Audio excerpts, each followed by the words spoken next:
আমার জালনা বাগানটা তোমাদের একবার দেখাই। দেখো, এখানে আমি একটা ফুলদানির মধ্যে মানি প্ল্যান্ট গাছ রেখেছি, আর তার সাথে কয়েকটা স্নেকও রেখেছি।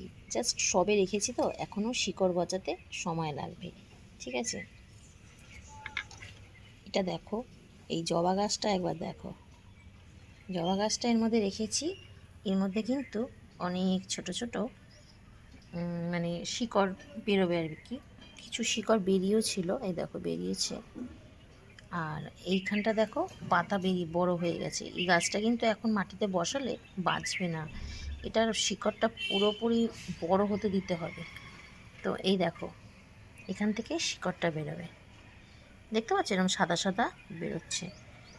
মনে হচ্ছে না ফাঙ্গাস, এটা কিন্তু ফাঙ্গাস নয়, এটা হচ্ছে এর শিকড়। এটাকে আরও বেশ কিছুদিন জলে রাখলে এটা থেকেই সুন্দর শিকড় বেরোবে এবং সুন্দর গাছ হয়ে যাবে। ভিডিওটা কেমন লাগলো জানিও।